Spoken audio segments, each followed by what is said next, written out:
अस्सलाम वालेकुम जी, मैं तेरीन काजी आपकी खिदमत हाजिर हूँ। कराची में गुज़श्ता 3 रोज़ के दौरान 500 से ज़्यादा कुत्ते के काटने के केसेस सामने आ चुके हैं और वहाँ के अस्पतालों में कुत्ते के काटने की वैक्सीन नामौजूद है। वहाँ पर वैक्सीन शॉर्ट हो चुकी है। आवारा कुत्ते जो हैं वो इतनी बड़ी तादाद में फिर रहे हैं कि वो तमाम लोगों को मुतासिर कर रहे हैं। वहाँ के सरकारी अस्पतालों में इस वक्त जो सूरत हाल है वो काफ़ी संगीन किस्म की है। वहाँ पर जब रब्ता किया गया है उनके माहिरीन से, तो उनका कहना है कि एक रोज़ में वो एक बड़ी तादाद में लोगों को डील करते हैं जिनको कुत्तों ने काटा हुआ होता है, और मुतअद्दिद मरीज़ तो ऐसे होते हैं जिनको एक ही कुत्ते ने काटा हुआ होता है, और वो ज़्यादातर जो इसका शिकार होते हैं वो बच्चे होते हैं। और सिर्फ यही नहीं कि कराची से उनके पास मरीज़ आते हैं, उनके पास जो कराची से मुल्हिका इलाके हैं वहाँ से भी उनके पास लोग आते हैं, और उनके पास इलाज के लिए इस वक्त वैक्सीन जो है वो नायाब हो चुकी है। केसेस इतने बढ़ चुके हैं। 1 साल के डेटा के हवाले से उनका कहना है कि कम से कम 15,000 लोग जो हैं वो इसका शिकार हुए हैं।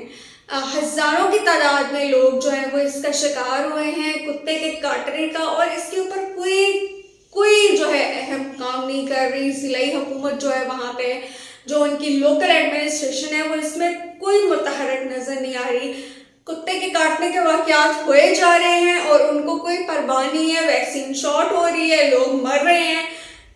इन सब चीज़ों पे तवज्जो कब देंगी हुकूमतें? इलेक्शन करवाने के टाइम पे तो सब आ जाते हैं और सब ये कहते हैं कि जी हमसे बेहतर एडमिनिस्ट्रेटर कोई नहीं होगा, हमसे ज़्यादा आपको जान माल इज़्ज़त का तहफ़्फ़ुज़, रोटी कपड़ा मकान कोई नहीं दे सकेगा। तो ये जो छोटे छोटे मसाइल हैं, खैर छोटा तो इन्हें कहना बहुत ही गलत होगा, ये जो मसाइल हैं इनको कौन हल करेगा? क्या इसके लिए कोई खुदाई मखलूक आएगी आसमान से जो इन मसाइल को आके देखेगी और इनको हल करेगी? ये तमाम मसाइल रहेंगे। और मेरा जो तमाम ब्लॉगर्स से थोड़ा सा, या तमाम जो तज्ज़िया करने वाले हैं उनसे थोड़ा सा जो एक पॉइंट डिफरेंट है, मुझे लगता है कि वो मुझे करना चाहिए, वो ये है कि हमें इस तरह के वाक़यात के हल की तरफ कोशिश करनी चाहिए। हुकूमतों को हम कितना झंझोड़ेंगे? हम झंझोड़ के थक चुके हैं, उनके ज़मीर मर चुके हैं, मुर्दा हो चुके हैं।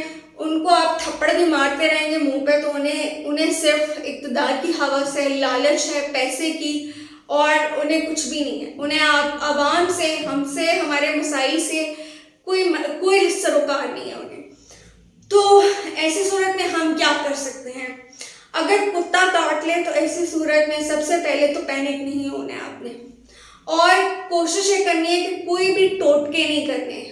कोशिश करनी है कि जल्द से जल्द जो आपका सरकारी अस्पताल है करीबी, वहाँ पहुँच जाए, क्योंकि सरकारी अस्पतालों में निस्बतन इसका ट्रीटमेंट जल्दी हो जाता है। वो वैक्सीन्स अमूमन अवेलेबल होती हैं। कराची वाला केस अभी जो चल रहा है उसमें उसको एक साइड पे रख के ये जर्नली मैं आपको टिप्स बता रही हूँ कि अगर खुदा ना खास्ता आपके किसी जानने वाले के साथ या किसी अजीज के साथ ऐसा कोई वाक़या हो जाता है तो ऐसे में क्या करना चाहिए। अगर आपसे अस्पताल थोड़ा दूर है और आपने वहाँ तक पहुँचना है तो इसकी फ़र्स्ट एड ये हो सकती है कि आप ज़ख्म को पानी से और साबुन से, किसी भी आम साबुन से धोएं। अगर वो जरासीम कश जिस तरह के सोप्स होते हैं, हैंड वॉश होते हैं, वो हो तो भी बेहतर है, लेकिन उसके ऊपर आपने कोई टोटका नहीं करना, कोई मिर्चें नहीं आपने डालनी, कोई कुछ नहीं करना, उससे इन्फेक्शन फैलेगा।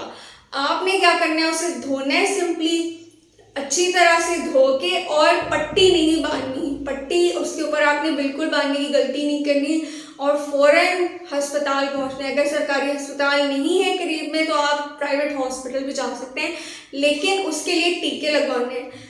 अब वो वाला दौर चला गया जब 13 टीके लगा करते थे पेट में, अब इसके लिए जो रेबीज़ का इंजेक्शन है वो लगता है, या अगर इसके जो है आगे 3 से 5 टीके लगते हैं मोस्टली, और आप इस जरासीम से पाक हो जाते हैं। लेकिन अहम क्या चीज़ है? एहतियात अहम है। अपने बच्चों को भी बिला ज़रूरत घरों से बाहर ना निकलने दिया करें। बच्चों को बाहर निकलते हुए एहतियात करने का बोलें, क्योंकि एहतियात इलाज से बेहतर है। आज के ब्लॉग के लिए मुझे तहरीम काजी को दीजिए इजाज़त। इंशाल्लाह आपसे फिर मुलाकात होगी किसी अगले ब्लॉग में किसी नए टॉपिक के साथ। अल्लाह हाफिज़।